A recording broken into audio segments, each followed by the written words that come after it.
Analisis data kuantitatif. Analisa data adalah proses penyederhanakan data ke dalam bentuk yang lebih mudah dibaca dan diinterpretasikan. Dalam proses ini seringkali digunakan statistik.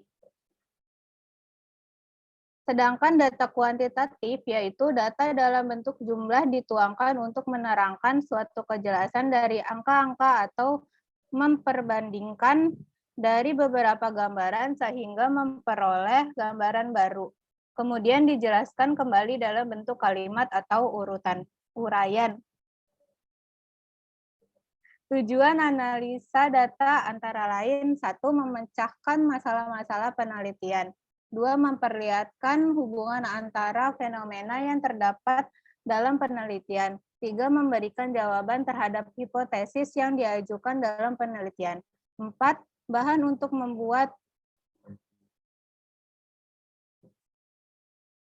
membuat kesimpulan serta implikasi dan saran-saran yang berguna untuk kebijakan penelitian selanjutnya. Langkah-langkah analisis data kuantitatif. Yang pertama ada checking data. Yang kedua ada editing data. Yang ketiga ada coding data. Keempat ada tabulating. Untuk checking data.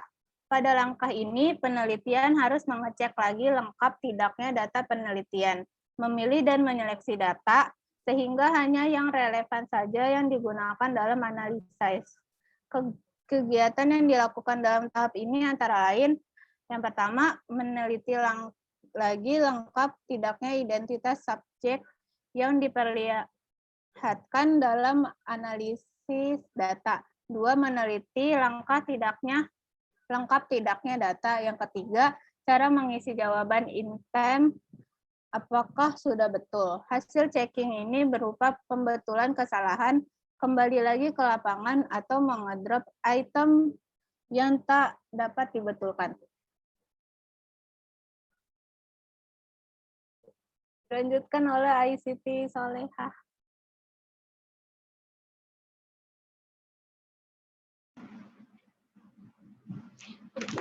Editing yakni kegiatan yang dilaksanakan setelah penelitian selesai. Menghimpun data di lapangan, kegiatan ini menjadi penting karena kenyataannya bahwa data yang terhimpun kadangkala belum memenuhi harapan peneliti. Data yang telah diteliti lengkap tidaknya perlu diedit, yaitu dibaca sekali lagi dan diperbaiki. Bila masih ada yang kurang jelas atau meragukan, kegiatan yang lain antara lain pernyataan jawaban, catatan yang tidak jelas diperjelas dan disempurnakan. Yang kedua, coret-coretan, kata-kata sandi atau singkatan diperjelas untuk menghilangkan keraguan-keraguan pada data. Yang ketiga, mengubah kependekan dari jawaban menjadi kalimat yang lebih bermakna. Yang keempat, melihat kondisi data dengan rencana penelitian. Yang kelima, menyeragamkan jawaban responden pada kategori tertentu. Langkah editing ini betul-betul menuntut kejujuran intelektual atau intellectual honesty dari penelitian, yakni peneliti tidak boleh mengganti jawaban, angka, ataupun dengan maksud agar data tersebut sesuai dengan konsisten dengan rencana risetnya.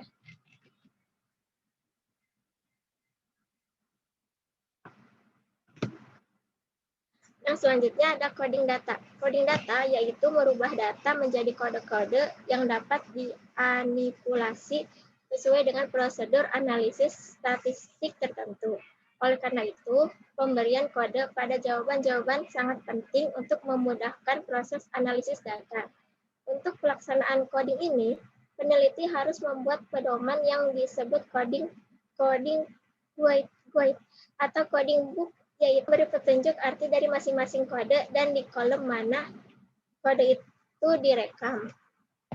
Kemudian, peneliti membuat transfer sheet atau coding sheet, yaitu lembaran kertas yang digunakan untuk merekam kode dari masing-masing data penelitian.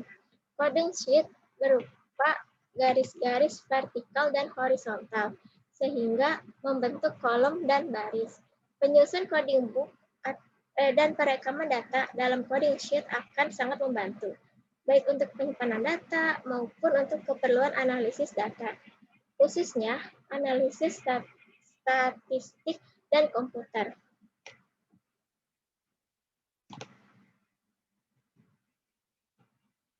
Selanjutnya akan dijelaskan oleh tabulasi, yaitu menyediakan data dalam bentuk tabel-tabel agar mudah dianalisis data, khususnya analisis statistik dan komputer. Analisis statistik baru dapat dilaksanakan bila prosedur analisis data telah diselesaikan. Ahli-ahli statistik telah menyediakan macam-macam teknik analisis statistik, baik disesuaikan dengan tujuan analisis maupun dengan jenis data yang akan dianalisis. Apabila tujuan analisis hanya ingin melukiskan gejala yang ada, maka teknik analisis statistik berupa tabulasi frekuensi, grafik, poligon, histogram, modus, median, mean, range, deviasi yang kiranya cukup memadai. Peneliti cukup dengan menghitung frekuensi dari kode-kode dalam coding sheet yang telah dibuat. Apabila analisis data ingin mengetahui pengaruh dari suatu gejala yang lain, maka teknik analisis yang tepat yaitu Chi-Quadrat atau t-test, sedangkan model desain penelitian yang tepat ialah desain eksperimental. Selanjutnya, macam-macam analisis kuantitatif. 1. Statistik deskriptif. Statistik deskriptif, deskripsi adalah statistik yang digunakan untuk menganalisis data dengan cara mendeskripsikan atau menggambarkan data yang telah terkumpul sebagaimana adanya tanpa bermaksud membuat kesimpulan yang berlaku untuk umum atau generalisasi. 2. Statistik inferensial. Statistik inferensial adalah teknik atau alat yang dipakai dalam membuktikan kebenaran teori probabilitas yang dipakai dalam penelitian ilmu-ilmu sosial. Disebutkan juga statistik inferensial adalah statistik yang digunakan penelitian sosial sebagai alat untuk menganalisis data untuk tujuan-tujuan eksplanasi. Selanjutnya dilanjutkan oleh Etria. Analisis kuantitatif permintaan. Elastisitas adalah perbandingan perubahan proporsional dari sebuah variabel dengan perubahan variabel lainnya. Dengan kata lain, elastisitas mengukur seberapa besar kepekaan atau reaksi konsumen terhadap perubahan harga. Elastisitas menjelaskan seberapa besar perubahan permintaan barang yang diminta jika variabel tertentu diubah. Beberapa contoh elastisitas adalah: yang pertama itu elastisitas harga dari permintaan. Elastisitas harga permintaan ini dalam istilah ekonomi adalah menggambarkan perubahan jumlah permintaan barang terhadap perubahan harga dari barang tersebut. Sedangkan untuk elastisitas pendapatan, itu adalah perubahan permintaan yang diakibatkan perubahan pendapatan konsumen. Yang ketiga, elastisitas harga silang. Ini merupakan jenis elastisitas yang menunjukkan hubungan antara jumlah barang yang diminta terhadap perubahan harga barang lain yang terkait dengan barang tersebut. Yang keempat adalah elastisitas lainnya, contohnya elastisitas iklan yang mempresentasikan ukuran responsivitas atau permintaan terhadap belanja iklan.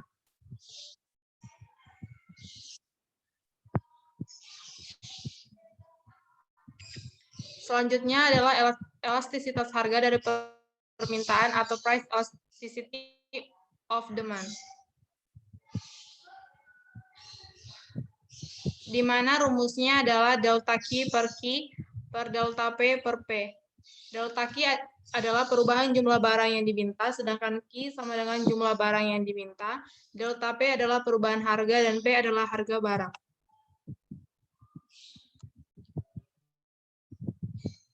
Jika harga berubah dari 100 menjadi 200, maka kuantitas barang yang diminta berubah dari 2.000 unit menjadi 1.000 unit.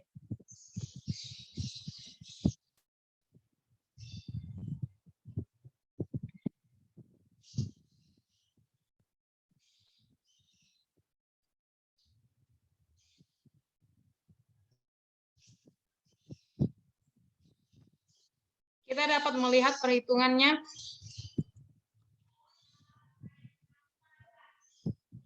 di mana dari delta Q sama dengan Q2 dikurang Q1 sama dengan 1000, dikurang 2000 menjadi min 1000.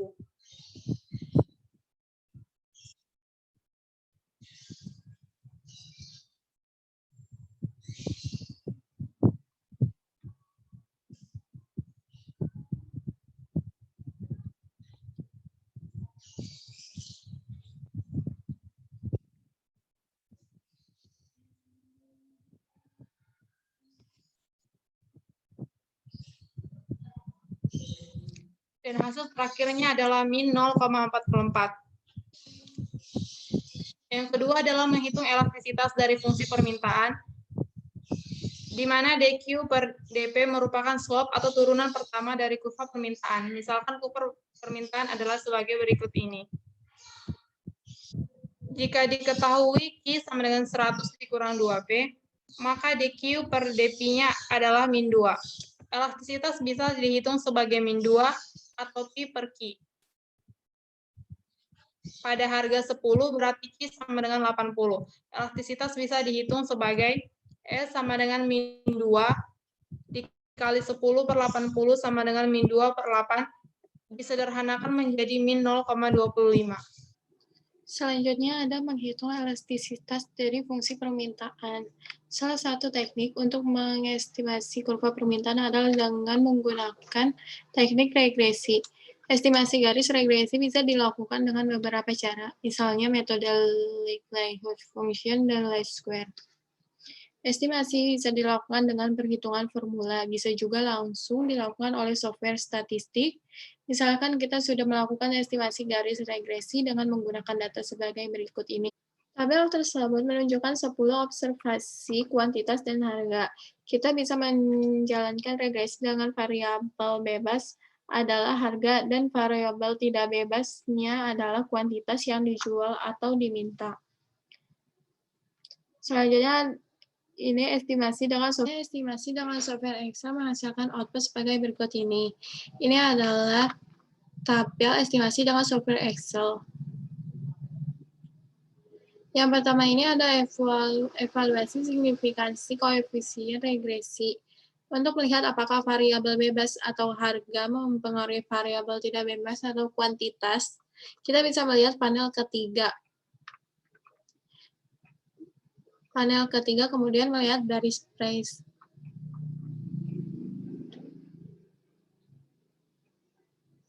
Terlihat koefisien regresi untuk price adalah min 2,60 yang berarti ada hubungan terbalik antara harga dengan kuantitas yang diminta. Semakin tinggi harga, maka semakin rendah kuantitas yang akan diminta. Pada kolom tes statistik, ini kolom tes statistik, terlihat nilai T sebesar min 4,89 yang nilai absolutnya adalah 4,89.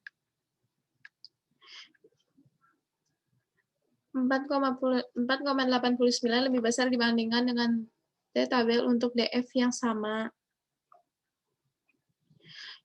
Pada kolom P-value, kita melihat angka 0,0012. Jika kita menggunakan tingkat signifikansi 5%, angka P-value tersebut lebih kecil dibandingkan dengan 0,05. 0,05 ini tidak didapat dari 5% dibagi 100. Karena itu, price secara signifikansi mempengaruhi kuantitas. Angka min 2,60 ini bukan merupakan 0 atau bukan merupakan angka yang diperoleh secara kebetulan. Selanjutnya ada evaluasi fit. Untuk melihat fitness keseluruhan regresi, kita menggunakan F statistik dan R square. Nilai F terlihat 23,94 dan signifikansi pada 5%. P-value sebesar 0,012 lebih kecil dibandingkan dengan 5%. R square menunjukkan angka 0,75. R square ini 0,75. Semakin mendekati 1, R square semakin baik. Secara keseluruhan bisa disimpulkan bahwa regresi tersebut cukup baik mengestimasi fungsi permintaan. Selanjutnya ada non-linear regression. Di samping regresi linear, regresi non-linear juga bisa digunakan. Berikut ini contoh spesifikasi non-linearnya. Q sama dengan B0 atau beta 0, P beta 1. Estimasi dengan model linear bisa dilakukan sebagai berikut ini dengan rumus log Q sama dengan log beta 0 tambah beta 1 log P tambah E. Selanjutnya, multiple regression. Regresi juga bisa dilakukan dengan menggunakan variabel bebas lebih dari satu. Regresi tersebut dinamakan sebagai regresi berganda. Sebagai contoh, berikut ini spesifikasinya. Regresi berganda di mana kuantitas yang diminta dipengaruhi oleh harga barang. Harga barang yang berkaitan pendapatan dan iklan. Dengan rumus QX sama dengan beta 0 tambah beta 1 PX tambah beta 2 PY tambah beta 3M tambah beta 4 I tambah E. Sekian presentasi dari kami.